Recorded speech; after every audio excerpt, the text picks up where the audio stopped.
পবিত্র হজের ফ্লাইট শুরু উপলক্ষে শেষ সময় প্রস্তুতি চলছে রাজধানীর হজ ক্যাম্পে। 17 এপ্রিল দিবাগত রাতে প্রথম ফ্লাইটে সৌদি আরবের উদ্দেশ্যে যাত্রা করবেন হজ যাত্রীরা। প্রধানমন্ত্রী তারেক রহমান করবেন আনুষ্ঠানিক উদ্বোধন। শেষ মুহূর্তে প্রয়োজনীয় কাগজপত্র গুছিয়ে নিচ্ছেন মুসল্লিরা। হজ অফিস বলছে, নতুন সরকারের প্রথম হজ যাত্রা, তাই সব কাজ করা হচ্ছে হজ গমনেচ্ছুদের স্বাচ্ছন্দ্যের কথা মাথায় রেখে। সিলন টি রপ্তানিতে শীর্ষে।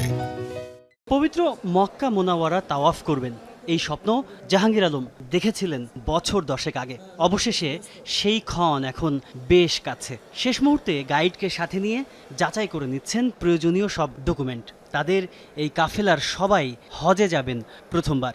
আমি এমন বাজার করছি যে এহরামের কাপড় কিনছি, তখন থেকে আমার মনে হচ্ছে আমি দুনিয়াতে উদাহরণ নাই। আল্লাহর রহমতে আমি আমার হাজবেন্ডকে সাথে নিয়েই আমি জীবনে প্রথম হজ করার জন্য আমি নিয়ত করেছি। কাগজপত্র, পাসপোর্ট সব আমরা বুঝে পেয়েছি এবং খুব সুশৃঙ্খলভাবেই হজ অফিস কর্তৃপক্ষ আমাদেরকে বুঝিয়ে দিয়েছেন। আমি গাইড, আমি আমার হাজিদেরকে বুঝিয়ে দিতেছি। আশকোনার হজ ক্যাম্পে এখন চলছে শেষ মুহূর্তের ধোঁয়া মোছার কাজ। আল্লাহর মেহমানদের খেদমতে রাঙিয়ে তোলা হচ্ছে ক্যাম্পের দেয়াল, পিলার সবকিছু।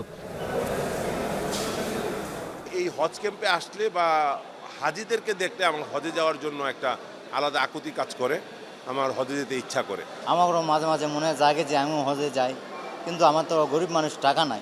প্রথম হজ ফ্লাইট উদ্বোধনে শুক্রবার রাতে হজ ক্যাম্পে যাবেন প্রধানমন্ত্রী তারেক রহমান। তাই হজ অফিসের কর্মকর্তাদের সঙ্গে নিয়ে পুরো হজ ক্যাম্প ঘুরে প্রস্তুতি কার্যক্রম তদারকি করেন স্থানীয় সংসদ সদস্য।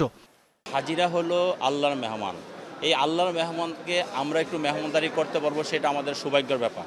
কাজে সেই ক্ষেত্রে যাতে আমাদের কোনো রকম ঘাটতি না থাকে, আমরা হজ যাত্রীদেরকে সেবার পরিধিটাকে সেই মাত্রায় নিয়ে যাব যাতে করে ওনাদেরকে আসলে ওনাদের কাছে দোয়া চাইতে না হয়, ওনারা যেন মন থেকে আমাদের জন্য দোয়া করেন।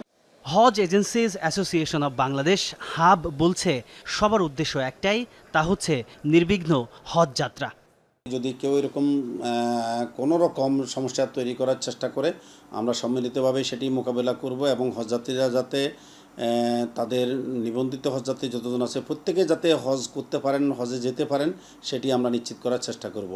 কোনো এজেন্সির বিরুদ্ধে হজ যাত্রা সংক্রান্ত যে কোনো রকম অভিযোগ পেলে তাৎক্ষণিক ব্যবস্থা নেওয়ার কথাও জানান হাবের এই কর্তা ব্যক্তি। তাজ নূর ইসলাম, যমুনা নিউজ, ঢাকা।